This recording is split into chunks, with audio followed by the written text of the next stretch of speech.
ऐसे संबुद्ध सद्गुरु स्वयं शिष्य को चुनते हैं और अब फिर कहीं जाने वाले नहीं हो। ये हमारा जन्मों जन्मों का संबंध है।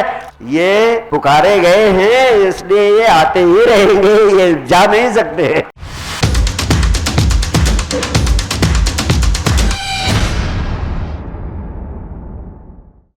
मैं आपसे कहना चाहता हूं, मिस्र की एक बड़ी प्रसिद्ध कहावत है, गुरु ही शिष्य को चुन लेता है।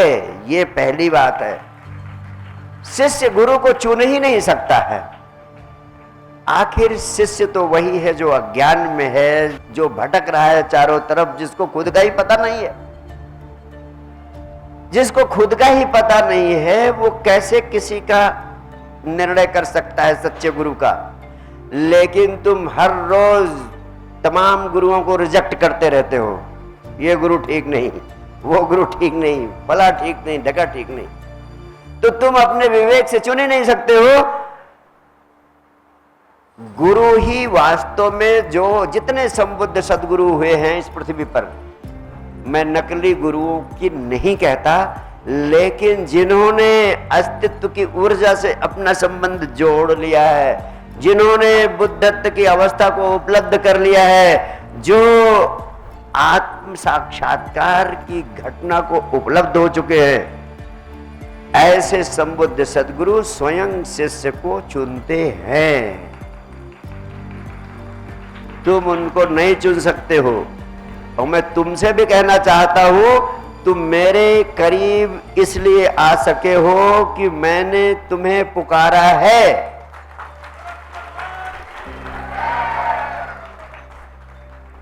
मेरी पुकार सुनकर तुम आए हो।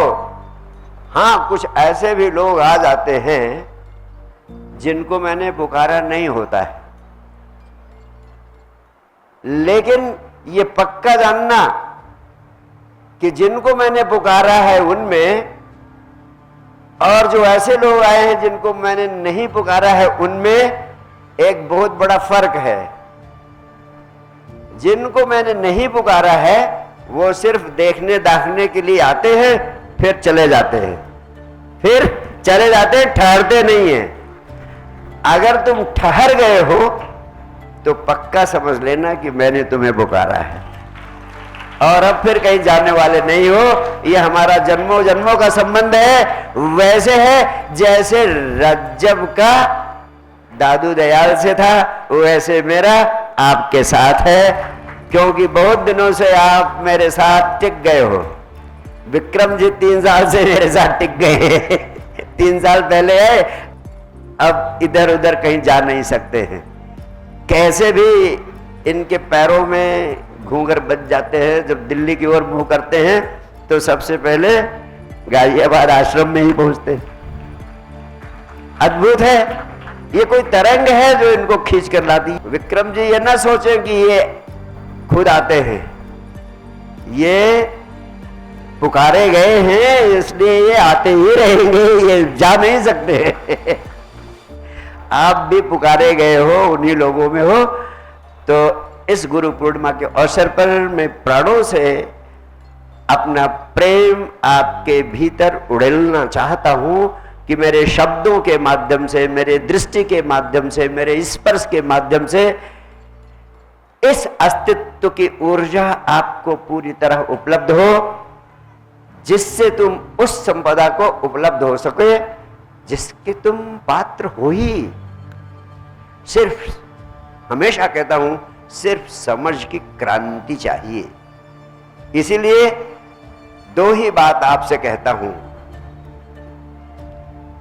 थोड़ी सी समझ हो जाए और थोड़ा सा गुरु जो कहता है उसके कहने को यह ना समझे कि कोई व्यक्ति कह रहा है। हमेशा याद रखे, कोई ऐसा व्यक्ति कह रहा है जिसका आपकी आत्मा के साथ संबंध है, जो आत्मा के तल पर आपसे जुड़ा हुआ है। ऐसा व्यक्ति अगर कोई बात कह रहा है तो उसकी बात को परमात्मा का संदेश मानकर चलोगे तो तुम्हारे जीवन में वैसे ही रूपांतरण होगा जैसे क्षण भर में रज्जब के जीवन में रूपांतरण हो गया। और वास्तव में गुरु और शिष्य का मिलन इस अस्तित्व की अद्भुत घटना है जो हृदय के तल पर घटती है, बुद्ध के तल पर घट ही नहीं सकती है। सोच विचार कर तुम निर्णय लोगे तो कभी सही निर्णय पर नहीं पहुंच पाओगे।